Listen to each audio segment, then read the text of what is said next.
Ano? Nasisiraan ka na ba ng bait? Ibalik mo kaagad ang card. Itataboy na kami sa hotel at mapapahiya. Gusto mo ba kaming mamatay sa kahihiyan dito sa ibang lugar? Ang sigaw ng aking biyenan na puno ng sindak at galit.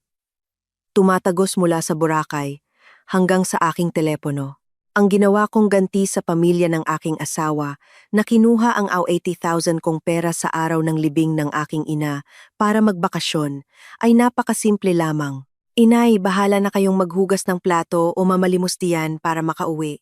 Hindi niyo na ako manugang. Ako, na sa loob ng 7 taon ay nabuhay sa bilangguan ng pagiging isang mabait na manugang, ay nagpakawala ng isang nakakakilabot na ganti. Ang buong kwento ng aking paghihiganti, narito na. Bago magsimula ang kwento, ang pag-subscribe at pag-like ay pagpapakita ng pagmamahal. 4:00 ng madaling araw, bago pa man tumunog ang alarm ng aking cellphone, gising na ang aking diwa. Sanay na ang katawan ko. Sa dilim ng kwarto, kinapa ko ang espasyo sa aking tabi. Tanging ang malamig na kumot ang sumalubong sa aking mga daliri. Hindi na naman umuwi sa aking tabi ang aking asawa kagabi. Mahal, sa bahay ni Mama ako matutulog ngayong gabi. Hindi raw kasi siya makatulog. Ang boses ng aking asawa mula sa tawag niya kagabi ay umuulit-ulit sa aking isipan. Pinutol ko ang tawag nang walang imik. Para sa kanya, mas matimbang na ngayon ang kalungkutan ng kanyang ina kaysa sa aking nararamdaman. Nagtungo ako sa kusina, hinahawi ang malamig na hangin. Hindi ko binuksan ang ilaw. Uminom ako ng isang basong maligamgam na tubig habang nakatanaw sa bintana. Bigla, naalala ko si Inay. Laging gising na rin si Inay sa mga oras na ito. Ang umaga ni Inay ay laging nagsisimula ng 4:00.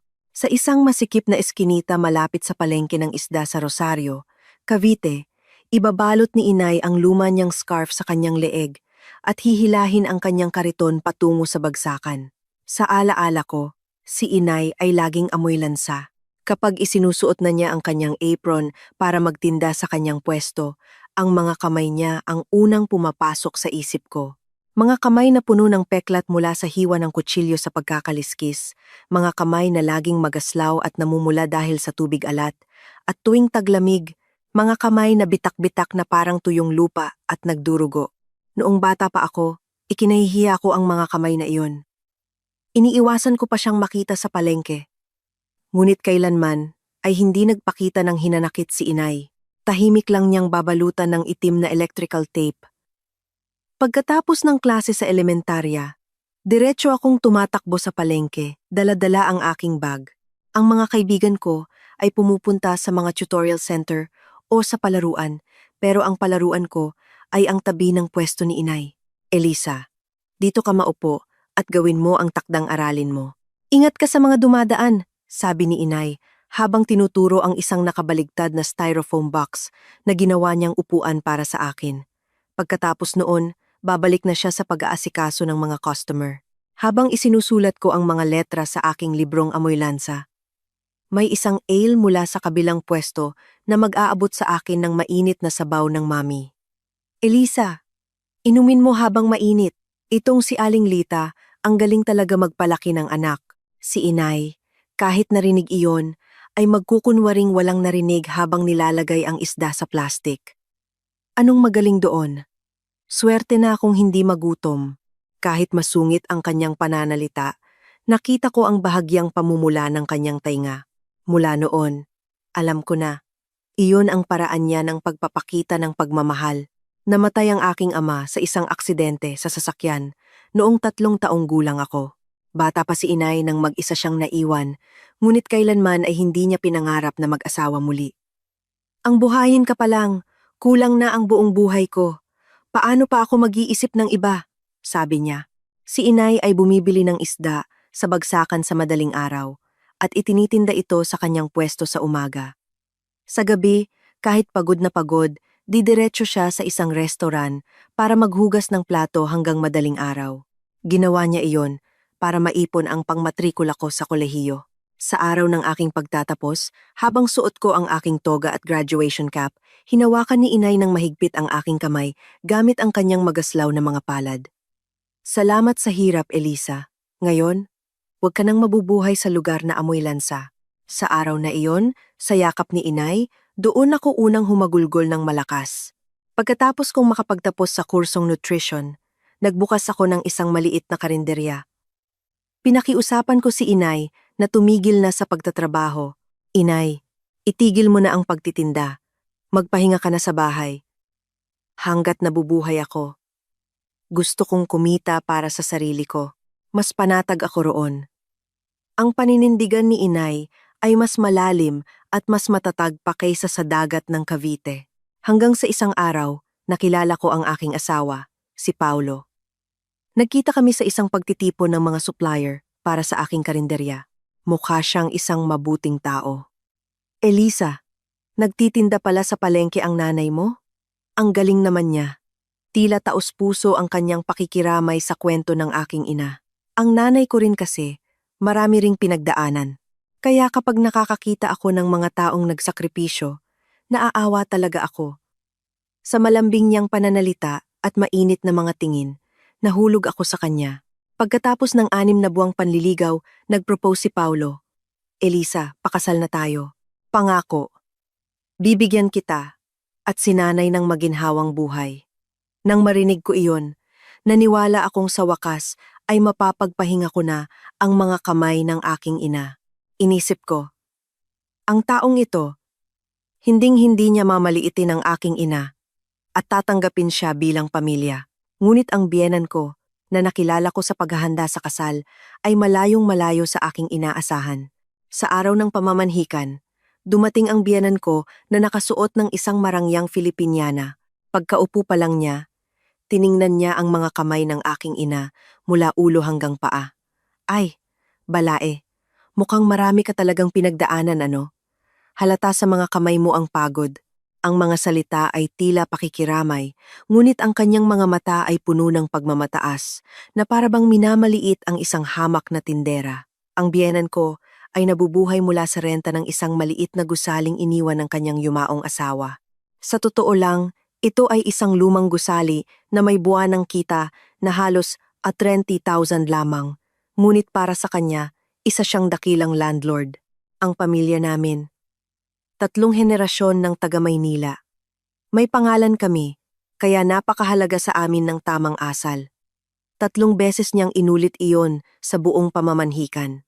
Nang makita niya ang relyenong bangus na buong pagmamahal na inihanda ni inay, tinusok niya lang ito ng dulo ng tinidor at itinulak palayo. Balae, salamat sa iyong effort, pero sa panahon ngayon, medyo questionable ang kalinisan ng mga pagkain sa palengke, hindi ba? Sanay kasi kami sa organic lang. Ang mukha ni inay ay biglang sumimangot, ngunit agad siyang ngumiti ng pilit at hinawakan ang aking kamay sa ilalim ng mesa. Paglabas namin ng restaurant, pabulong na sinabi sa akin ni inay, "Okay lang iyan, Elisa. Anong masama kung medyo maselan ang biyenan mo? Ang mahalaga, mabait naman ang mapapangasawa mo." Sapat na iyon. Sinubukan kong paniwalain ang sarili ko sa sinabi ni inay, ngunit hindi ko maalis ang malamig na pakiramdam sa isang sulok ng aking puso. Gabi bago ang aking kasal, dumating si inay sa aking maliit na apartment. Habang nilalatag ang isang bago at malambot na kumot, bigla siyang nagsalita, "Elisa, kapag kasal ka na, huwag kang masyadong magpapakabait." Inay, ano bang sinasabi mo? Siyempre kailangan kong maging mabuti. Hindi. Ang pagiging mabait ay nagiging katangahan. Lalo na sa pamilyang iyon, kailangan mong matutong ipaglaban ang sarili mo. May malalim na pag-aalala sa kanyang boses. Nang yakapin ko siya habang tumatawa, nag-atubili siya sandali bago kumuha ng isang makapal na sobre mula sa kanyang bulsa. Ito, emergency fund. Huwag na huwag mong ibibigay sa asawa mo at huwag mo ring ilalagay sa bangko. Itago mo sa pinakailalim ng drawer ng mga damit panloob mo. Pagbukas ko ng sobre, nakita ko ang mga lukot na 1,500 pisong papel na nagkakahalaga ng AKUS 50,000. Alam na alam ko na ito ang perang pinaghirapan ni inay. Nainipon niya mula sa bawat sentimong kinita niya sa bagsakan at sa paghuhugas ng plato. "Inay, bakit mo ito ibinibigay sa akin? Marami akong pera. Huwag ka nang maingay. Itago mo lang. Hindi natin alam ang bukas." Kinagat ko ang aking labi para hindi maiyak sa harap niya.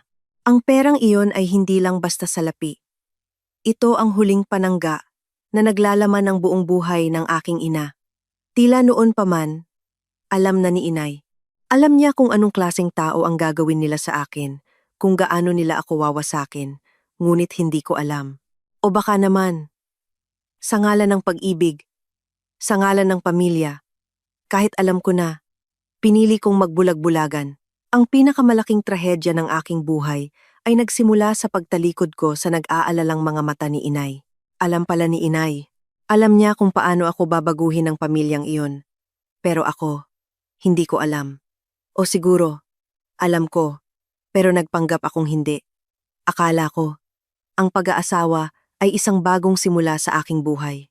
Ngunit ang pinto na binuksan ko ay hindi patungo sa isang kanlungan, kundi sa isang malawak na kumunoy na unti-unting lumalamon sa akin.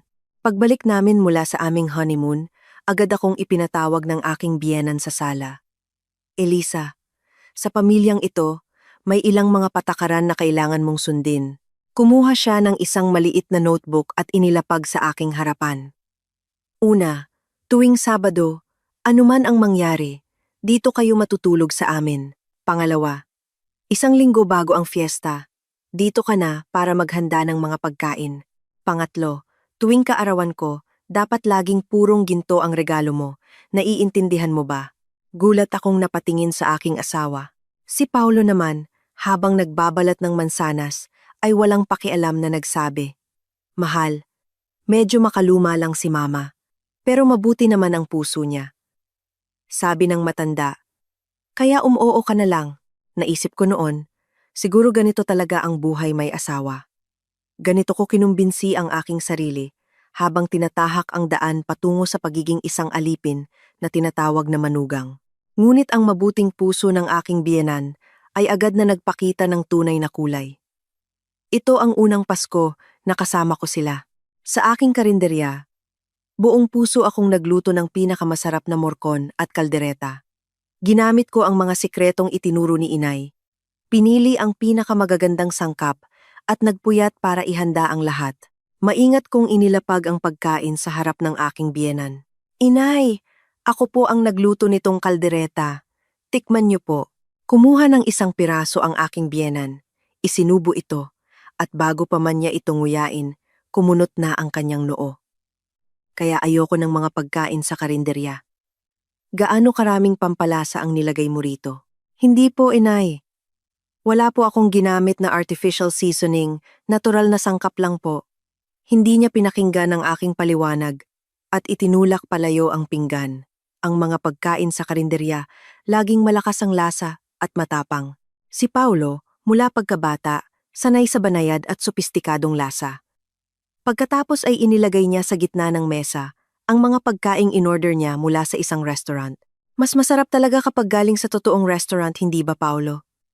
Ang aking asawa, hindi man lang sinulyapan ang kaldereta na niluto ko, ay kumuha ng in-order na pagkain. "Oo nga, ma. Ang sarap talaga dito. Mahal. Sa susunod, huwag ka nang magpakapagod. Bumili na lang tayo." Para pakalmahin ang nag-aapoy kong dibdib, nagpunta ako sa banyo. Ang kaawa-awang refleksyon ko sa salamin ang nagtulak sa akin na ikuyom ang aking mga kamao. Ngunit paglabas ko, muli akong ngumiti ng pilit at dumiretso sa lababo para maghugas ng mga plato, dahil naniwala ako, iyon ang tungkulin ng isang manugang. 3 taon ng aming pagsasama, nagpadala si inay ng 10 banga ng atsara sa pamamagitan ng LBC. May hiwalay pang lalagyan para sa aking biyenan, na may nakasulat pang "Para kay Balae." Espesyal na gawa. Dinala ko ang mahalagang atsara sa bahay ng aking biyenan. "Inay," pinadala po ni inay, "espesyal daw po itong ginawa para sa inyo." Binuksan ng aking biyenan ang takip ng lalagyan at tinakpan ang kanyang ilong. Naku, ang tapang ng amoy ng suka. Sa palengke pa rin ba gumagawa ng atsara ang Balae ko? Dumaan ba ito sa tamang inspeksyon? Ang mga pagkain sa palengke, maraming alikabok. Nasaktan ang aking pagkatao, ngunit tiniis ko. Makalipas ang ilang araw, lumapit sa akin ang hipag kong si Jessica at bumulong, "Ate, Pasensya na. Pagkaalis mo, itinapon lahat ni Mama yung atsara sa basurahan. Ano? Tinapon niya lahat? Oo. Nandidiri daw siya sa atsara galing palengke. Alam mo naman si Mama, medyo maarte. Huwag mo na lang pansinin. Nang marinig ko iyon, may tila naputol sa loob ko. Sa araw na iyon, unang nag-ugat ng malalim sa aking puso ang galit. Kinagabihan, tumawag si Inay. Elisa, natanggap mo ba yung atsara? Nagustuhan ba ng balae mo? Nanikip ang aking lalamunan at hindi ko masabi ang totoo. Opo, Inay. Sabi ni Inay, tamang-tama daw po ang timpla. Ang sarap daw po. Nagpapasalamat po siya. Pagkatapos ng tawag, napaupo ako sa sahig at matagal na umiyak. Ang katotohanang ang pagmamahal na inihalo ng magaslaw na kamay ni Inay ay napunta sa basurahan ay sumaksak sa aking puso. 5 taon ng aming kasal, nagsimulang lumampas sa linya ang mga kalupitan ng aking biyenan. Nang papalapit na ang fiesta, siya na mismo ang nag-imbita kay Inay. Balae, nag-iisa ka lang naman doon, kaya punta ka rito at tulungan mo kaming maghanda. Si Inay, dahil sa kagustuhang tulungan ako, ay pumunta sa Maynila. Ngunit hindi siya tinrato ng aking biyenan bilang bisita. Nakaupo lang ito sa sofa, nanonood ng TV, at nag-uutos. Balae, parang nasusunog na yung ginagawa mo. Hinaan mo ang apoy. Timplahan mo pa yung gulay para mas malasa. Si Inay, basang-basa sa pawis, ang nagluto at naghugas ng mga plato. Minsan, paglabas ni Inay sa banyo, sinabi ng biyenan ko, "Ay, balae, pagkatapos mong gumamit ng banyo, itapon mo naman ang basura. Ang kalinisan ay buhay sa bahay na ito." Nagulat si Inay, pero tahimik niyang kinuha ang basura. Nang magalit ako at tanungin si Inay, "Inay, bakit ka nagpapaganyan? Bakit mo ginawa iyon?" "Elisa, para maging komportable ka, kailangan kong magtiis. Ah, ah, kailangan kong maging mabuti sa biyenan mo para hindi ka niya apihin." Nang marinig ko iyon, ang aking puso ay nadurog sa bigat ng konsensya. Kinasuklaman ko ang aking sarili sa pagkaladkad sa aking mahal na ina sa impyernong ito. 6 na taon, sa wakas ay dumating ang pinakahihintay kong biyaya. Ngunit hindi ipinagkaloob sa akin ng langit ang kaligayahan. Sa 2 linggo, nawala ang aming anak. Habang nakahiga ako sa kama ng ospital, wala sa tabi ko ang aking asawa. "Mahal, may importante akong meeting sa opisina. Kailangan kong umalis." "Okay ka lang, di ba? Pwede naman nating subukan ulit." Isang malamig na salita lang ang binitawan niya at umalis na. Kinagabihan, dumalaw ang biyenan ko. Halos ibato sa akin ang isang basket ng prutas. "Elisa, siguro dahil sa nanay mong laging nabababad sa lamig at pagod sa palengke ano? Ang hina ng katawan mo. Sa pamilya namin, lahat magaling magbuntis. Baka ikaw ang may problema." Ginamit ko ang kamay kong may dextrose para takpan ang aking mukha ng kumot. Sa ilalim ng madilim na kumot, tahimik akong humikbi. Si Paulo ay hindi masamang tao. Duwag lang siya. Sa tuwing may problema, lagi niyang sinasabi, "Ganyan lang talaga si Mama, intindihin mo na lang," bilang paraan ng pagtakas. Noon ko napagtanto. Hinding-hindi ako kakampihan ng lalaking ito. Ang tanging lugar kung saan ako nakakahinga ng maluwag ay ang aking karinderya sa palengke, ang kusina ni Inay. Kahit maliit lang, marami akong suki na nakakakilala sa aking luto, kaya't ang aking buwanang kita ay umaabot sa 60,000 hanggang 80,000. Sa totoo lang, ang aming pamilya ay nabubuhay sa kita ko. Ang sweldo ni Paulo na 50,000 ay halos napupunta lahat sa allowance ng kanyang ina at sa mga gastusin ng kanilang pamilya. Ako ang sumasagot sa upa sa bahay at lahat ng gastusin, pero hindi ako nagreklamo. Ako naman ang kumikita, ako ang gumagastos. Kailangan kong suportahan ang asawa ko. Ganitong klaseng katangahan ang ipinaniwala ko sa aking sarili. Ngunit hindi ko akalain na ang karinderyang ito ang magiging huling muog ko. Sa loob ng 7 mahahabang taon, naniwala ako. Kung magtitiis ako, kung gagalingan ko pa, darating ang araw na magiging maayos ang lahat. Ngunit, walang naging maayos. Tanging ako lang ang namanhid, at ang aking kaluluwa ay unti-unting nadudurog. Sa loob ng 7 taon, naniwala akong magiging maayos ang lahat kung magtitiis lang ako. Pero walang naging maayos. Ako lang ang namanhid. Isang gabi, habang malamig ang ihip ng hangin, abala ako sa pag-aayos ng aking karinderya. Biglang tumunog ang aking cellphone. Ang tumatawag ay si Aling Nena, ang katabing pwesto ni Inay sa palengke. Elisa, malaking problema! Hinimatay ang nanay mo sa pwesto niya. Ano po, Aling Nena? Anong nangyari? Bakit po? Nasa ambulansya na kami ngayon, papunta sa PGH. Pumunta ka na rin dito, bilis! Nanginginig ang boses ni Aling Nena sa kabilang linya. Nakalimutan ko nang patayin ang mga ilaw sa karinderya. Tinanggal ko lang ang aking apron at kumaripas ng takbo papunta sa aking sasakyan. Ang daan mula Cavite papuntang Maynila ay tila walang katapusan. Nanginginig ang aking mga kamay sa manibela. Muntik na akong huminto ng ilang beses. Pagdating ko sa emergency room, nakahiga si Inay sa isang maliit na kama. Ang kanyang mukha ay mas maputla pa kaysa sa puting kumot. Nang mahimasmasan siya at mahawakan ko ang kanyang kamay, dahan-dahan niyang iminulat ang kanyang mga mata. Elisa, bakit ka pa napunta? Bakit ka pa tinawag ni Nena? Abala ka. Inay, hindi iyan ang problema ngayon. Saan po masakit? Ano pong nararamdaman niyo? Maya-maya, tinawag ako ng doktor sa labas. Seryoso ang kanyang mukha. Kailangan ninyong maging matatag. May nakita kaming bukol sa atay ng inyong ina. Malaki na ito. Kailangan pa ng masusing pagsusuri. Pero sa ngayon, hindi maganda ang kanyang kalagayan. Nang marinig ko iyon, nanlambot ang aking mga tuhod at napaupo ako sa sahig. Ang malamig na hangin sa pasilyo ay tumusok sa aking dibdib. Hirap akong huminga. Pagbalik ko sa kwarto, si Inay pa ang nagpakalma sa akin. Wala ito. Pagod lang siguro ako. Kailangan kong pumunta sa bagsakan bukas ng madaling araw. Hindi pwedeng ganito. Kahit sa ganitong kalagayan, ang pagtitinda pa rin kinabukasan ang inaalala niya. Inay, pagtitinda pa ba ang iniisip niyo? Kailangan niyo pong ma-admit sa ospital. Hinawakan niya ng mahigpit ang aking kamay. Yung karinderya mo, sino ang nagbabantay? Naisara mo ba ng maayos? Patay ba ang mga ilaw? Baka bukas ang ref. Malaki ang babayaran sa kuryente. Hindi niya alam na unti-unti nang nabubulok ang kanyang katawan. Pero ang tanging inaalala niya ay ang aking negosyo. Natatakot siyang malugi ang anak niya.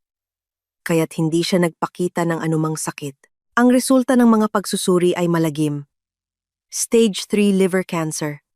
Nasa masamang pwesto ang bukol kaya mababa ang tsansa ng tagumpay ng operasyon. Kailangan ng simulan agad ang chemotherapy. Ang tinatayang gastos ay aabot sa daan-daang libong piso. Umupo ako sa tabi ng kama ni Inay at matigas na sinabi, Inay, magpa-opera tayo. Magpa-chemo ka. Huwag mong isipin ang pera. May ipon ako. Kahit maubos pa iyon, okay lang. Pero matigas siyang umiling. Hindi pwede. Alam mo kung gaano kahirap kitain ang perang iyon. Inipon mo iyon para palakihin ang karinderya mo. Sapat na ang naitagal ko sa mundong ito. Bakit pa natin sasayangin ang pera sa isang matandang malapit nang mamatay? Itabi mo iyan para sa kinabukasan nyo, sa unang pagkakataon. Sumigaw ako na parang bata sa harap ni Inay. Inay, wag niyo namang sabihin iyan. Paano ako mabubuhay nang wala kayo? Anong silbi ng pera kung wala na kayo? Ano pang magpapasaya sa akin? Tahimik akong tiningnan ni Inay. At hinaplos ng kanyang magaslaw na kamay ang aking buhok. At tahimik, kasabay ko siyang lumuha. Pag-uwi ko, sinabi ko kay Paulo ang lahat. Paus na ang aking boses. Mahal, may cancer si Inay, stage 3. Baka hindi muna ako makapag-asikaso sa bahay dahil sa gastos sa ospital at pag-aalaga. Kailangan ko ring kontrolin ang pera ng karinderya. Ang unang sinabi niya ay hindi pakikiramay. Ganun ba? Malaking problema nga iyan. Pero ganoon ba talaga kamahal ang chemo? Matanda na rin naman si nanay. Hindi ba't parang pinapahirapan lang siya? Wala bang ibang paraan? Tulad ng mga herbal o faith healing? Hindi ako makapaniwala sa narinig ko. Faith healing para sa isang pasyenteng may stage 3 cancer? Ang lamig ng kanyang boses na tila nanghihinayang sa gagastusin ay nagpatindig ng aking mga balahibo.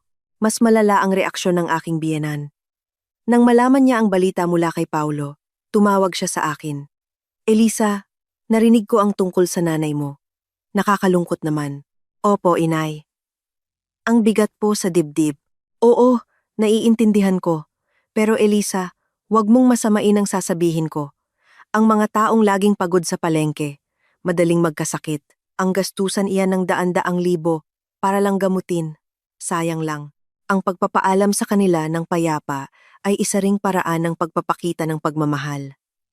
Ayaw naman ng magulang na pahirapan ng anak, hindi ba? Nanginginig ang kamay kong may hawak sa telepono. Paanong nasasabi niya ang mga ganyang salita tungkol sa buhay ng isang tao? Ngunit noon, ang tanging naisagot ko ay, Opo, inay, naiintindihan ko. May kumukulo sa loob ko. Pero kinagat ko ang aking labi at tiniis. Mula noon, nagsimula ang aking impyerno. Gigising ako ng 4:00 ng madaling araw, bubuksan ang karinderya at magluluto na parang baliw. Pagsapit ng 2:00 ng hapon, pupunta ako sa ospital sa Maynila para alagaan si inay hanggang gabi. Pagkatapos ay babalik ako sa Cavite, pagod na pagod. Mariing tinanggihan ni inay ang chemotherapy. Sayang ang pera. Ayokong magdusa sa matapang na gamot. Bigyan niyo na lang ako ng pampawala ng sakit. Itabi mo ang perang iyan para sa kinabukasan mo. Iyon ang hiling ko. Umiyak ako at nagmakaawa, ngunit hindi ko nabali ang kanyang desisyon. Tanging pain management na lang ang natanggap niya, habang unti-unting nauupos ang kandila ng kanyang buhay. Sa loob ng ilang buwang pag-aalaga, 2 beses lang nagpakita ang manugang na si Paulo sa ospital. Isang beses, noong nagalit ako at pilit siyang isinama. Ang isa naman, noong may meeting daw siya sa malapit. Pagpasok niya sa kwarto, kunwari niyang hinawakan ang kamay ni inay, at wala pang 30 minuto ay umalis na. Mahal, una na ako.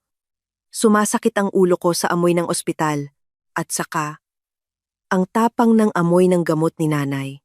Ang makita siyang tumalikod habang nagrereklamo sa amoy sa harap ng nakaratay kong ina, doon unang malinaw na pumasok sa isip ko ang salitang hiwalayan, ngunit agad kong iwinaksi ito.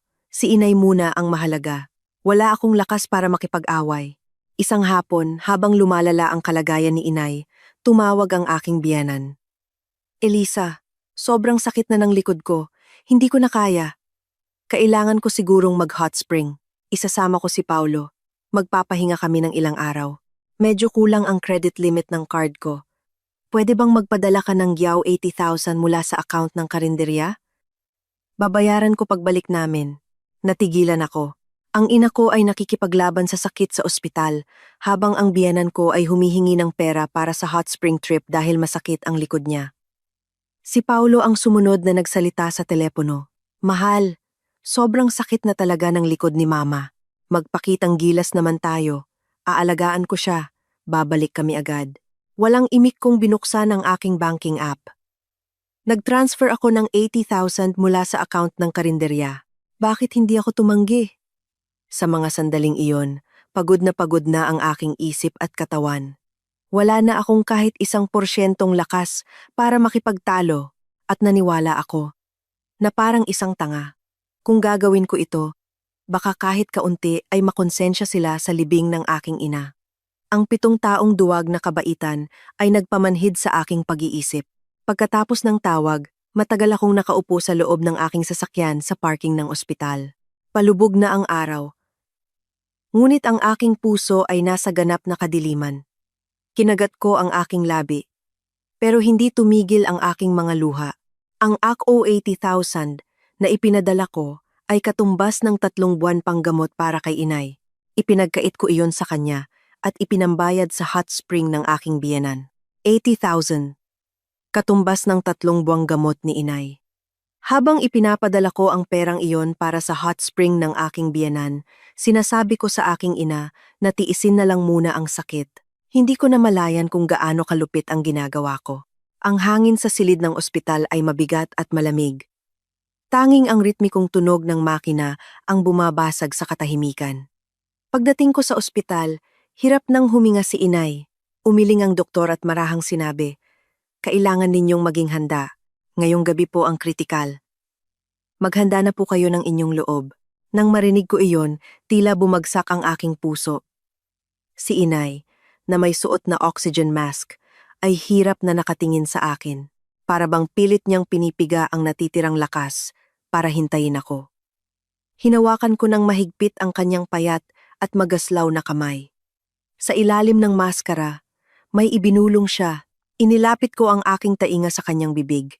Elisa, patawarin mo si inay. Inay, ano pong sinasabi ninyo? Huwag po kayong magsalita ng ganyan. Ang aking boses ay nanginginig at basa na sa luha dahil wala akong pera. Nahirapan ka sa mga biyenan mo.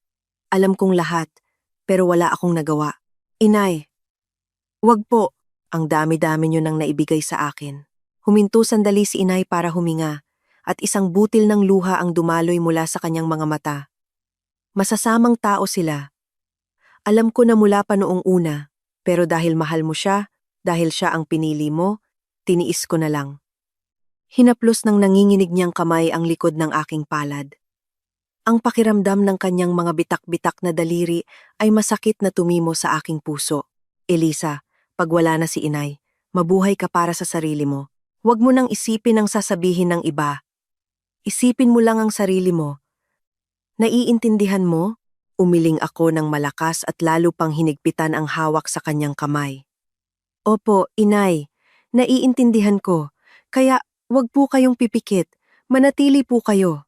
Nang marinig ang aking sagot, isang bahagyang ngiti ang sumilay sa kanyang mga labi. At pagsapit ng trisefet ng madaling araw, habang hawak ang aking kamay, tahimik na ipinikit ni inay ang kanyang mga mata. Isang mahabang katahimikan ang bumalot sa silid.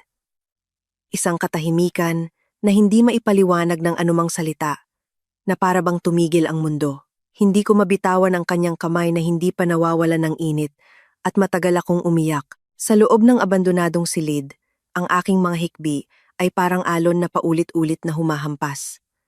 Ang bigat ng kalungkutan ay dumagan sa aking buong katawan, hirap akong huminga. Ngunit wala akong gaanong oras para magluksa. Matapos dalhin si inay sa malamig na morgue, kinailangan kong mag-isang asikasuhin ang lahat para sa burol. Nag-book ako ng funeral home, naghanda ng kanyang litrato, at nag-abiso sa mga kakilala. Sa isang bakanteng kapilya na walang ibang nagbabantay, mag-isa kong hinarap ang lahat. Mabuti na lang at dumating si Aling Nena para samahan ako. Elisa, tutulungan kita. Kailangan mong magpakatatag. Dahil sa kanyang mainit na tulong, medyo gumaan ang aking pakiramdam. Nagbihis ako ng itim na damit at umupo sa malamig na sahig. 5:00 na ng umaga. Oras na para ipaalam sa aking asawa. Huminga ako ng malalim at tumawag. Mahaba ang pagring. 1, 2, 3. Sa ika-4 na ring, sa wakas ay sumagot siya. Mahal, pumanaw na si inay. Pumunta na kayo ni mama dito. Bilis, mag-isa lang ako. Sinubukan kong maging kalmado, ngunit ang narinig ko sa kabilang linya ay kakaiba. Pagkatapos ng 1 segundong katahimikan, narinig ko ang malakas na tugtog ng Latin music. Mga tawanan ng tao at ang malinaw na tunog ng hampas ng alon. Hindi ko kinailangan ng 3 segundo para maintindihan ang sitwasyon. Elisa, ang totoo, nasa Boracay kami ngayon. Ang boses ng aking asawa ay puno ng pag-aalinlangan. Ibinaba ko ang telepono at tiningnan ang screen. Pangalan niya. Inilapit ko muli ito sa aking tainga at narinig ang kanyang mga palusot. Sabi kasi ni Mama, kung hindi ngayon, kailan pa daw? Ang plano talaga ay hot spring lang. Pero bigla siyang nag-ayang pumunta ng Boracay. Hindi namin akalain na ganito kabilis lalala ang kalagayan ni nanay. Napangisi ako. Hindi hot spring, kundi Boracay? Ang 80,000 na ibinigay ko, ginamit niyo para pumunta ng Boracay? Nagkandaw tal-utal siya sa pagpapaliwanag. Kasi, nagdagdag naman ng konting pera si Mama. Kasinungalingan. Alam na alam ko na walang pera ang biyenan ko. Ang guy 80,000 na iyon ay galing lahat sa aking pinaghirapan. At ang perang iyon, ang sanay pambili ng gamot para kahit isang araw pa ay makahinga si inay. Hanggang sa huli, Duwag ang aking asawa. Nandito na kami. Anong magagawa natin? Titingin ako ng flight. Baka sa makalawa kami makauwi. Ang mga buhay ay kailangang magpatuloy. Ayusin mo na lang muna ang burol. Pinutol ang tawag. Nakaupo ako sa isang upuan sa pasilyo ng morgue, nakatulala sa kisame. Kakaiba, pero wala nang luhang lumalabas. Ang kalungkutan ay lumagpas na sa sukdulan, at sa lugar nito, isang malamig na determinasyon ang pumalit. Ang apoy ng pagtataksil ay tahimik na nagsimulang mag-alab sa kaibuturan ng aking puso. Sa kapilya, nakasabit na ang litrato ni inay. Kinuha ko ito 3 taon na ang nakalipas. Noong kaarawan niya, pilit ang kanyang ngiti, pero ang kanyang mga mata ay masayang masaya. Tiningnan ko ang mga kamay ni inay sa litrato. Kahit sa litrato, malaki, magaslaw, at makapal ang kanyang mga daliri. Sa mga kamay na iyon, pinalaki niya ako. Sa mga kamay na iyon, tiniis niya ang pangmamaliit ng aking mga biyenan. Lumuhod ako sa harap ng kanyang litrato, at pabulong na sinabi, "Inay, hindi na ako magiging mabait na manugang. Hinding-hindi ko kalilimutan ang huli mong sinabi, na mabuhay ako para sa sarili ko. Gagawin ko na po iyon ngayon." Tahimik na hinaplos ni Aling Nena ang aking likod. Habang nararamdaman ko ang kanyang haplos, pinakalma ko ang malamig na galit sa aking dibdib. Sa araw na namatay si inay, may namatay din sa loob ko. Ang huwad na pagkatao ng isang manugang na kumukulong sa akin ay sa wakas ay nakalaya. Sa araw na namatay si inay, namatay din ako. Ang mabait na manugang na si Elisa at may ibang taong ipinanganak. Isang taong hindi nangingiti habang sinasaktan. Nagsimulang dumating ang mga nakikiramay sa burol ni inay, mga kapwa tindera sa palengke, mga kaibigan mula kolehiyo, at mga matagal nang kakilala. Ngunit ang una nilang sinasabi ay hindi pakikiramay, kundi isang tanong. "Elisa, nasaan ang asawa mo? Bakit wala ang manugang?" Kailangan kong ngumiti ng pilit. May biglaan po kasing business trip sa abroad. Darating din po siya bukas. Sa bawat kasinungalingang lumalabas sa aking bibig, parang hinihiwa ng kutsilyo ang aking puso. Hindi ko masabi na kasalukuyan siyang kumakain ng lobster, kasama ang kanyang ina sa Boracay. Dumating ang kaibigan ko mula kolehiyo. Si Liza. Isa siyang bihasang paralegal ngayon. Tinitigan niya ako at agad na halata ang aking pagkukunwari. "Elisa, bakit ganyan ang itsura mo? Totoo bang nasa business trip ang asawa mo? Magsabi ka ng totoo." Hindi ko na napigilan. Dinala ko si Liza sa isang tahimik na sulok ng funeral home at sinabi ang lahat. Ang pagpunta nila sa Boracay, ang nakakabaliw na tawag na may tunog ng alon. Habang nagkwekwento ako, kinagat ni Liza ang kanyang labi. Hindi ako umiyak. Sa halip, sa isang kalmado at malamig na boses, inilatag ko ang sitwasyon. "Liza, yung 3 credit card na gamit nila, lahat nakapangalan sa akin. Yung iliman-limon na down payment para sa kondo na tinitirhan ng biyenan ko, galing din sa kita ng karinderya ko. Pangalan lang niya ang nakalagay sa kontrata, pero ako ang nagbayad. Sa loob ng 7 taon, ang lahat ng allowance at gastusin nila, umabot na sa 100,000. Inayos ni Liza ang kanyang salamin. "Elisa, ano ba talaga ang gusto mo? Hiwalayan? Hatiin ang ari-arian? O gusto mo lang maghiganti?" Walang pag-aalinlangan kong sinagot. Lahat, walang ititira. Gusto kong makuha lahat ng sa akin, at gusto kong maranasan din nila ang impyerno. Tumango si Liza at kinuha ang kanyang tablet. "Ang pagpapakansela ng mga credit card ay karapatan mo bilang may-ari. Pwede mo nang ipablock iyan, ngayon din. Ang hiwalayan, sapat na ebidensya, ang hindi niya pagdalo sa burol ng biyenan niya para ituring siyang unfit spouse. Pwede kang humingi ng danyos. At lahat ng naambag mo sa kanilang ari-arian, babawiin natin. Yung sa kondo, dahil nakapangalan sa biyenan mo, hindi natin siya mapapaalis agad, pero pwede tayong magpadala ng demand letter para takutin siya." Hinawakan ni Liza ang aking kamay. "Huwag kang makonsensya sa pagpapakansela ng card. Hindi ito paghihiganti. Ito ay pagprotekta sa kung ano ang sa iyo. Walang mali doon." Matatag akong tumango. Hating gabi na, halos wala ng tao. Umupo ako sa isang lamesa at binuksan ang aking laptop. Unang pinuntahan, ang website ng bangko. Nang makita ko ang real-time na listahan ng mga ginastos nila, napangisi ako. Sa card ng biyenan ko, 40,000 para sa isang luxury resort sa Boracay at tier 8,000 para sa massage. Sa card ng asawa ko, at 20,000 para sa water sports at 20,000 para sa shopping sa D-Mall. Sa mga oras na naghihingalo si inay sa ospital, nagdiriwang sila gamit ang pera ko. Nanginginig ang kamay kong kinuhanan ng screenshot ang lahat. Ito ang magiging pinakamatibay na patunay ng kanilang kawalang hiyaan. Matapos isave, pinili ko ang 3 card at pinindot ang Report Lost, Stolen. Kasabay nito, ginawa kong 0 ang daily transaction limit. 1 click, 2 click, 3 click. Sa loob ng 3 segundo, naputol ang kanilang magarbong bakasyon. Nanginginig ang aking mga daliri, ngunit isang malamig na ngiti ang gumuhit sa aking mga labi. Inay, Paulo, ngayon, mag-enjoy kayo sa totoong bakasyon. Alauna ng madaling araw. Tinawagan ko ulit si Liza. Liza, pwede ba ngayon? Gawin na natin ang demand letter. Tila hindi natulog si Liza. At agad na bumalik. Magkatabi kaming gumawa ng demand letter para sa biyenan ko. Ang nilalaman ay simple at direkta. Ang milyon na down payment para sa kasalukuyang tinitirhan ninyong kondo ay personal kong pondo. Dahil dito, formal kong ipinapaalam na sa pagtatapos ng kontrata, ang buong halaga ay dapat ibalik sa akin.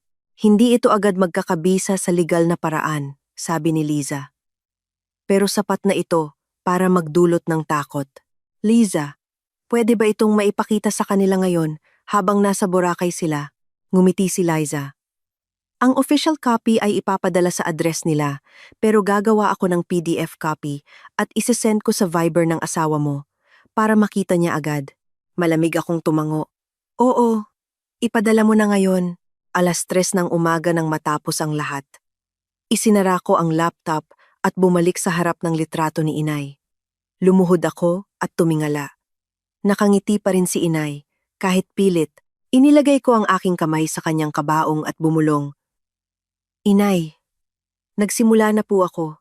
Yung perang pinag-ipunan niyo para sa akin, kinuha nila para magpasarap. Sisingilin ko po sila ng husto.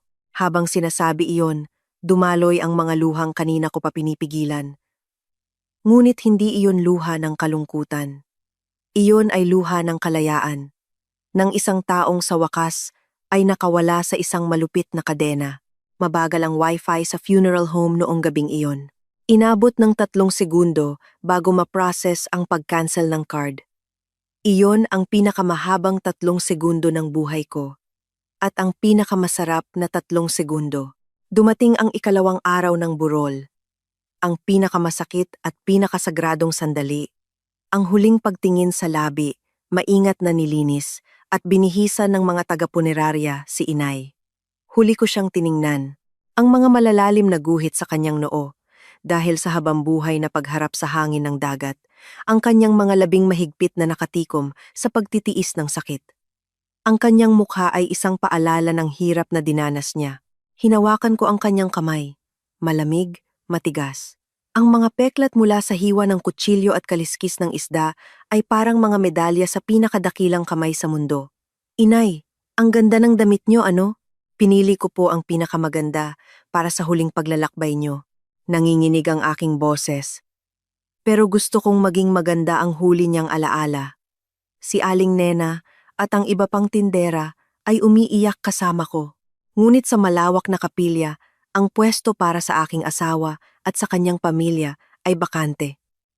Ang kawalan na iyon ay lalong nagpalamig sa aking puso. Habang isinasagawa ang seremonya, ang aking cellphone sa bulsa ay walang tigil sa pag-vibrate. Kahit naka-silent mode, ang panginginig nito ay malakas. Sa mga sandaling iyon, ang buong atensyon ko ay para lamang kay inay. Pagkatapos ng seremonya, saka ko lang tiningnan ang aking telepono. Pagbukas ko, bumaha ang mga notification. 38 missed calls mula sa biyenan ko. 12 missed calls mula sa asawa ko. Isang kabuang 50 missed calls. Ang mga mensahe sa Viber ay lampas na sa 99 plus. Nanginginig kong binasa ang mga mensahe. Elisa, hindi gumagana ang card. Tumawag ka. Hoy, ano ito? Hindi ma-process ang bayad sa hotel. Sinadya mo bang i-block ang card? Nasisiraan ka na ba ng bait? Mahal, anong ginagawa mo? Bakit ayaw gumana ng card? Galit na si mama. Tumawag ka. Hoy babae, kapag hindi ka sumagot, patay ka sa akin pag uwi mo sa Pilipinas. Ayusin mo ito. Ang bawat mensahe ay puno ng galit at kawalang hiyaan na tumusok sa aking puso. Huminga ako ng malalim at tinawagan ang aking biyenan. Bago pa man mag-ring, ang kanyang nakakabinging sigaw ay sumabog sa kabilang linya. Hoy, baliw kang babae ka. Nasa tamang pag-iisip ka pa ba? Hindi namin mabayaran ang hotel kaya nakaupo kami dito sa lobby. Nakakahiya, pinagtitinginan kami ng mga tao. Wala na kaming pamasahe pa uwi sa airport. Ayusin mo ang card. Ngayon din. Pag-uwi ko, humanda ka sa akin. Habang pinapakinggan ko ang kanyang mga sigaw, kakaiba. Pero lalo akong kumalma. Inay, ang card na iyan ay nakapangalan sa akin. Sarili kong card. Hindi niyo po ba alam na may karapatan akong i-block ang sarili kong card? Ano? Sumasagot ka na sa akin ngayon? Ginawa mo kaming pulubi dito sa ibang lugar tapos ganyan ka sasagot? Sa isang mahinahon ngunit matigas na boses, nagpatuloy ako. Inay, namatay po ang nanay ko kahapon. Alam niyo po ba iyon? Yung 80,000 na kinuha niyo para daw sa hot spring niyo dahil masakit ang likod niyo, alam niyo po ba kung anong klaseng pera iyon? Tiniis ng nanay ko ang sakit hanggang sa huli dahil nang hinayang siya sa perang iyon. Pero kayo, ginamit niyo para kumain ng lobster sa Boracay. Natigilan sandali ang biyenan ko, pero lalo pa siyang sumigaw. Hindi iyan ang mahalaga ngayon.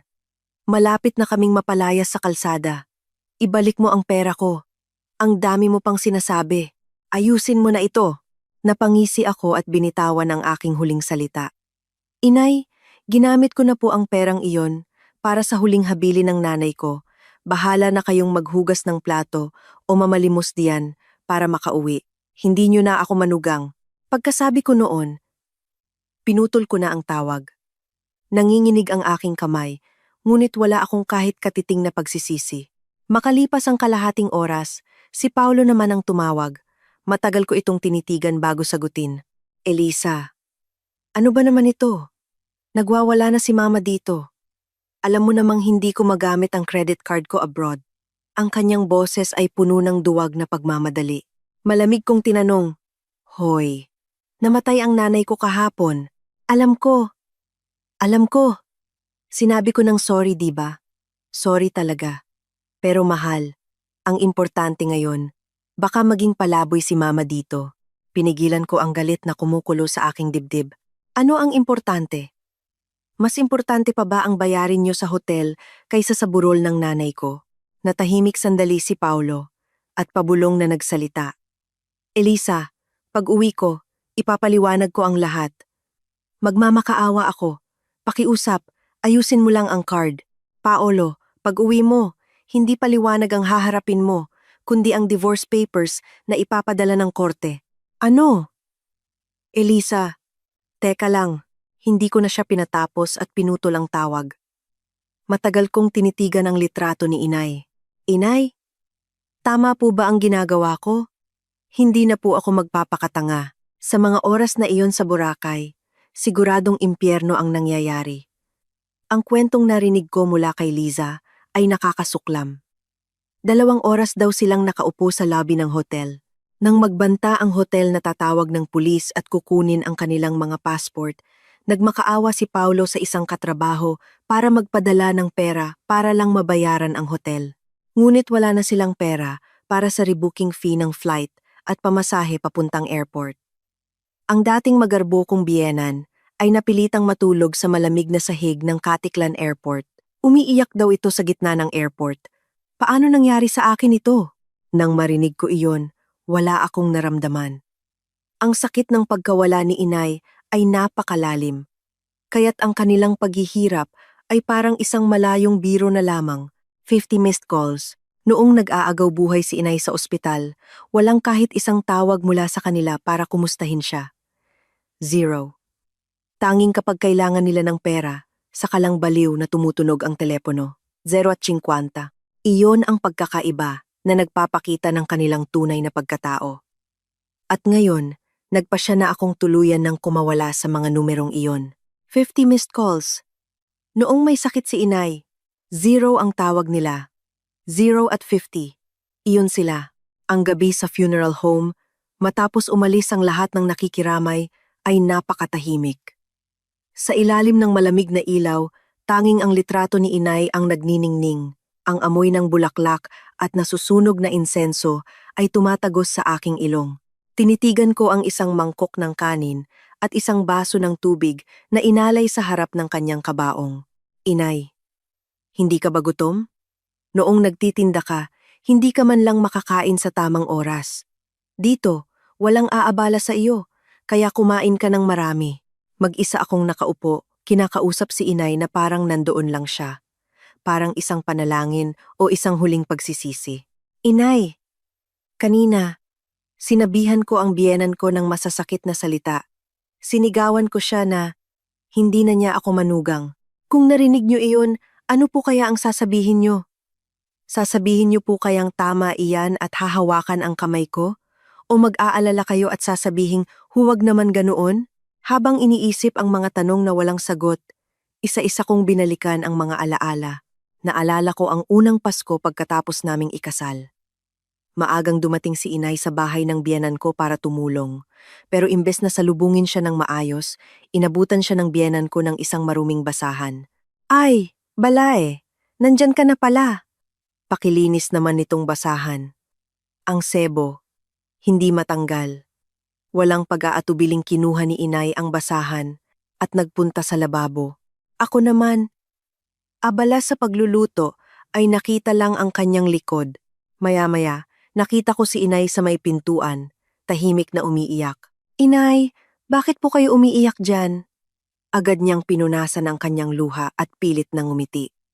Wala ito anak, nahiwa lang ako ng sibuyas. Bumalik ka na doon baka masunog ang niluluto mo. Pero sa araw na iyon, walang sibuyas sa kusina nila. Ang sakit na naramdaman niya sa pagiging turing na katulong ay itinago niya para hindi ko malaman. Ika-6 na taon, wala pang 1 linggo matapos akong makunan. Nakahiga ako sa kama, wasak ang katawan at puso nang tumawag ang biyenan ko. Elisa, pumunta ka dito sa Sabado. Darating ang tita ni Paulo. Kailangan mong magpakita. Sa mahinang boses. Sumagot ako. Inay, masama pa po talaga ang pakiramdam ko. Hirap po akong kumilos. Suminghal siya. Hay nako, kayong mga bata ngayon, parang big deal ang makunan. Noong araw, pagkatapos makunan, diretso na sa bukid para magtrabaho. Inutusan ka ng matanda, kaya pumunta ka. Sa araw na iyon, pumunta ako sa kanila. Maputla ang mukha, pilit na ngumingiti habang nagsisilbi. Ang asawa ko, nakahiga sa sofa, nanonood ng TV, habang ako'y umiiyak sa isang sulok, tinitingnan ang lumalamig na sabaw. 3 taon, noong humingi siya ng pera para sa lilipatan nilang bahay, kailangan naming lumipat. Elisa, kailangan namin ng pera mo. Walang hiya siyang humingi ng 500,000. Kailangan kong ubusin ang lahat ng ipon ko at kita sa karinderya. Sinabi pa ng asawa ko. Mahal, sabi ni Mama, babayaran niya kapag nagkapera siya. Huwag na tayong gumawa ng kasulatan, baka magtampo pa. Nag-loan pa ako para maibigay ang pera. Pero ang kontrata ng bahay, sa pangalan ng biyenan ko, hindi ko alam na iyon ang magiging lubid na sasakal sa akin. Huling pista, huling pagbisita ni inay sa kanila. Masama na ang pakiramdam niya, pero pumunta pa rin siya para hindi ako mapagod. Nakaupo ang biyenan ko sa labas at inutusan si inay. Ay, Balae, pakipulot naman ng mga nahulog na mangga. Masakit ang likod ko. Walang reklamong yumuko si inay at pinulot ang mga mangga. Nang pigilan ko siya, marahan niyang inalis ang aking kamay. Hindi, Elisa. Utos ng matanda. Kailangan kong sundin. Nang gabing iyon, tumawag si inay. Elisa, Hindi na muna ako pupunta ng Maynila. Hindi na tulad ng dati ang katawan ko. Ngayon ko lang naintindihan na iyon ang huling pagsuko niya sa pang-aapi na natatanggap niya. Ang mga alaala ay parang bubog na tumutusok sa aking puso. Napahagulgol ako. Ngunit ang pag-iyak na iyon ay hindi dahil sa kawalan ng pag-asa, kundi simula ng isang matatag na desisyon. Sa loob ng 7 taon, naniwala akong ang pagtitiis ay isang kabutihan. Kinamuhian ko ang aking sarili sa pagpapahintulot na danasin ni inay ang lahat ng iyon. Ang aking konsensya ay naging galit. Tinitigan ko ang litrato ni inay at nangako, "Inay, patawad po. Sana mas maaga akong nagising." Ang pagpapapulot sa inyo ng mangga at pagpapalinis ng basahan, sisingilin ko po silang lahat. Ang bawat sakit na dinanas nyo, babawiin ko. Hindi ito simpleng paghihiganti. Ito ang huli kong pagmamahal at pagprotekta sa isang inang inalay ang buong buhay para sa kanyang anak. Noong gabing iyon, kinausap ko si inay ng matagal. Sinabi ko lahat ng hindi ko nasabi noong nabubuhay pa siya.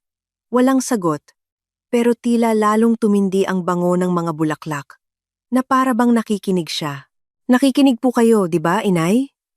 Hindi na po ako magpapakatanga. Sa malamig na sahig ng funeral home, habang dama ang pagmamahal ni inay, naghanda akong harapin ang bukas. Noong gabing iyon, kinausap ko si inay ng pinakamatagal. Sinabi ko lahat, walang sagot, pero lumakas ang amoy ng bulaklak. Alam kong nakikinig siya. Dumating ang umaga ng huling pamamaalam. Malamig ang hangin, ngunit kalmado ang aking puso. Inayos ko ang aking damit sa harap ng salamin. Mula sa ilalim ng aking drawer, kinuha ko ang isang lumang sobre, ang emergency fund na ibinigay ni inay. Hinaplos ko ang mga natitirang 1,000 pisong papel. Inay, dadalhin ko po ito. Para po kasing kasama ko kayo kapag hawak ko ito. Itinago ko ito sa bulsa malapit sa aking puso. Sa labas, nagtipon na ang mga tao para sa libing. Si Aling Nena, si Liza, at ang iba pang nakikiramay. Lumuhod ako sa harap ng kabaong ni inay para sa huling paggalang. Inay, aalis na po talaga kayo. Marami pong salamat sa lahat. Habang nakayuko ako, may nagkagulo sa may pasukan. Isang lalaki, ang asawa ko. Magulo ang kanyang itsura. Mukhang puyat, may balbas, at gusot ang damit. Walang dalang kahit ano. Tumakbo siya papalapit sa akin. Siya lang mag-isa, walang biyenan. Siguro'y nakahanap siya ng paraan para makauwi agad. Elisa, mahal, patawarin mo ako. Alam kong nagkasala ako, pero nandito na ako. Tinitigan ko lang siya. Walang galit, walang tuwa. Parang isang basurang nakakalat sa daan. Nandito ka na pala. Sa maikli kong sagot, natigilan siya. Tinalikuran ko siya at nagpatuloy sa seremonya. Nakatayo lang siya sa likod, suot pa rin ang damit niya mula sa biyahe. Nang yumuko siya para magbigay galang, ang matatalim na tingin ng mga taga-palengke ay tumusok sa kanyang likod. Napayuko na lang siya sa hiya. Sa sasakyan papuntang sementeryo, magkasama kami. Tahimik. Mahal. Yung sa card. Nagulat lang kami. Biglang hindi gumana, kaya nataranta si mama. Tumingin ako sa labas. Tungkol ba sa card ang pag-uusapan natin ngayon? Hindi. Hindi. Sorry talaga. Dahil wala ako noong pumanaw si nanay. Naging makitid ang isip ko. Ang kanyang paumanhin ay walang saysay. Sabi mo, ang mga buhay ay kailangang magpatuloy. Tama ka. Kaya ngayon, magpapatuloy na ako sa buhay ko. Ang kalmado kong boses ay tila mas nakakatakot para sa kanya. Anong ibig mong sabihin? Malalaman mo pag-uwi natin. Hindi ko na siya tiningnan. Bakas na sa mukha niya ang takot. Sa krematorium. Habang tinutupok ng apoy ang labi ni inay, parang sinusunog din ang puso ko. Lahat ng alaala ay bumalik. Ang kanyang likod habang nagbubuhat ng isda. Ang kanyang kamay na nag-aabot sa akin ng pagkain. Ang kanyang basang balikat dahil sa pagprotekta sa akin sa ulan. Ang kanyang boses sa telepono na nangungumusta. Ang sobrang ibinigay niya. Ang buong buhay ni inay ay nagiging abo at umaakyat sa langit. Inay, hindi na po kayo masasaktan diyan. Magsuot po kayo ng gloves, ha? Maglagay po kayo ng lotion. Iyon ang huli kong paalam. Pagkatapos, ang dating pagmamahal na iyon ay naging isang maliit na urna na puno ng abo. Isang pag-ibig na kasya na sa aking mga braso. Niyakap ko ito ng mahigpit, mainit pa, parang huling yakap ni inay. Mahal? Mabigat ba? Ako na ang magdadala, sabi ni Paulo. Hindi, ako ang magdadala. Ayokong ipahawak ang nanay ko sa mga kamay mo. Tinitigan ko siya ng diretsyo. Nanginginig ang kanyang mga mata. Pag-uwi natin, may pag-uusapan tayo. Pero araw ito ni inay. Kaya mamaya na, manahimik ka muna at sumunod ka na lang. Ang kanyang mukha ay puno na ng takot. Pagkatapos ng libing, magkaiba kami ng sinakyang sasakyan. Tinawagan ko si Liza. Liza, handa na ba ang divorce papers? Oo, handa na lahat. Dadalhin ko sa bahay mo bukas. Pati yung sa kondo ng biyenan ko? Oo. Kasama na ang demand letter. Magpakatatag ka, Elisa. Tama ang ginagawa mo. Oo. Parang tinutulungan ako ni inay. Hindi na ako natatakot. Ibinaba ko ang telepono at tiningnan ang urna sa tabi ko. Inay, uuwi na po tayo. Aalisin na natin ang lahat ng basura sa bahay. Maganda ang paglubog ng araw noong pauwi kami. Parang sinasabi ni inay na huwag akong umiyak. Kaya hindi ako umiyak. Ngumiti ako. Ang 7 taon, kasya sa 2 maleta. Hindi pala ganoon kabigat. Ang pagsasama namin, ganoon lang pala kababaw. Mas mabigat pa ang urna ni inay. Dahil iba ang bigat ng pagmamahal. Pag-uwi sa bahay, agad kong binuksan ang aparador. Inilabas ko lahat ng gamit ni Paulo at inihagis sa sahig. Walang emosyon. Parang nagtatapon lang ng mga panis na pagkain. Inilagay ko lahat sa 2 malaking maleta. Ang 7 taon, kasya sa 2 maleta. Ang lahat ng alaala, mas magaan pa kaysa sa bigat ng mga ito. Nakita ko ang aming wedding album. Kinuha ko lang ang isang litrato ni inay at ang buong album ay itinapon ko sa loob ng maleta. Pumunta ako sa pinto at pinalitan ang password. Ang dati ay ang aming anniversary. Ang bago, ang birthday ni inay. Beep. Ngayon, ang bahay na ito ay hindi na para sa kanya. Para na lang ito sa akin at sa alaala ni inay. Maya-maya, may nag-doorbell. Si Liza, dala ang mga dokumento. Ang divorce papers, ang claim para sa danyos, at ang demand letter para sa kondo. Malinaw ang grounds for divorce, pag-abandona, at financial abuse. Humihingi tayo ng ₱1,000,000 na danyos, bukod pa sa hatian ng ari-arian. Yung sa kondo, may matibay tayong ebidensya kaya makukuha natin. Kung hindi nila ibibigay, ipapa-freeze natin ang assets nila. Kinuha ko ang ballpen at walang panginginig na pumirma. Matapos umalis si Liza, dinala ko ang mga maleta ni Paulo sa labas ng pinto. Ipinatong ko sa ibabaw ang mga dokumento. Nagdikit ako ng isang post-it. Pinalitan ko na ang password. Huwag kang pumasok. Basahin mo ang mga papel at saka ka tumawag. Gumaan ang pakiramdam ko. Ito na ang deklarasyon ng aking kalayaan. Kinagabihan, nag-vibrate ang telepono ko. Ang biyenan ko, nakauwi na siguro. Hindi ko sinagot, may voicemail. Elisa, nasa naiya na ako. Bakit hindi gumagana ang mga card? Wala akong pamasahe. Nasaan si Paulo? Anak, tumawag ka naman. Nanginginig ang boses niya. Sa unang pagkakataon, narinig ko siyang mahina. Pero wala akong naramdamang awa. Inalala ko lang ang mukha niya habang inuutusan si inay. Binura ko ang voicemail. 11:00 ng gabi, may nagpipindot sa pinto. Beep, beep, beep. Mali ang password. Si Paulo, paulit-ulit niyang sinubukan. Narinig ko siyang kinukuha ang mga gamit niya at binabasa ang mga papel. Walang tigil ang tawag niya, pero hindi ko sinagot. Nag-text siya. Mahal, ano ito? Buksan mo ang pinto. Mag-usap tayo. Hindi ako sumagot. Ang susunod naming pag-uusap ay sa harap na ng hukom. Narinig kong napaupo siya sa labas, pero maya-maya ay umalis na rin, hila-hila ang kanyang mga gamit. Siguradong sa nanay niya siya pupunta. Pero hindi na rin iyon isang ligtas na lugar. Dahil sa mailbox nila. Naghihintay na ang demand letter na ipinadala ni Liza. Ang sasalubong sa kanya doon ay hindi mainit na pagkain, kundi ang gumuguhong katotohanan. Siguradong nagwawala na ang nanay niya doon. Ang landlord na ipinagmamalaki niya, mapipilitang lisanin ang kanyang kondo at humanap ng maliit na apartment. Ang pagiging mayaman niya ay isang kasinungalingan. At si Paulo, sa mga sandaling iyon, ay matatauhan kung gaano kahina ang pundasyon ng kanyang pagiging masunuring anak at kung sino talaga ang taong dapat niyang pinahalagahan. Ang 7 taon, nakasya sa 2 maleta, ay napakagaan. Mas mabigat pa ang maliit na urna ni inay. Dahil iyon ang bigat ng pagmamahal. At ngayon, itatapon ko na ang mga magagaan na bagay at yayakapin ang bigat na iniwan ni inay para muling tumayo. Lumipas ang 6 na buwan. Ang mga aninong dumagan sa akin ay unti-unti nang nawala. Ang laban sa korte ay naging mabilis.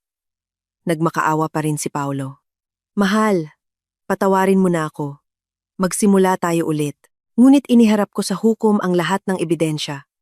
Ang mga gastos nila sa Boracay, ang mga bank transfer sa loob ng 7 taon, at ang patunay na ako ang nagbayad sa kondo.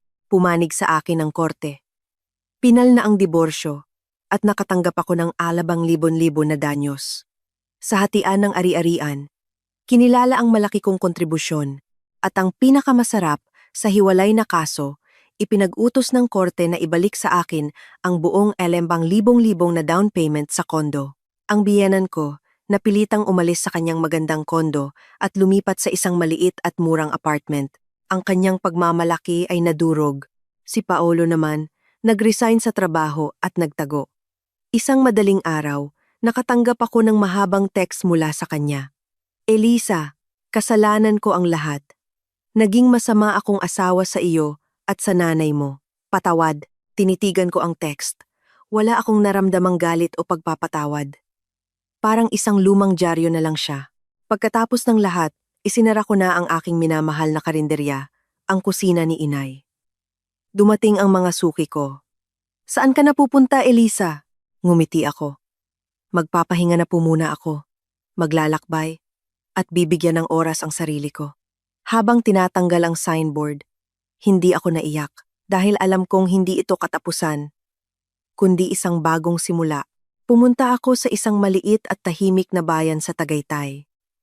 Isang maliit na bahay na may puno ng kape sa hardin at tanaw ang lawa. Si inay, tuwing nakakakita ng Tagaytay sa TV, laging sinasabi, gusto kong manirahan dyan kahit isang linggo lang. Tinupad ko ang kanyang pangarap. Inuna kong ayusin sa bahay ang litrato at urna ni inay.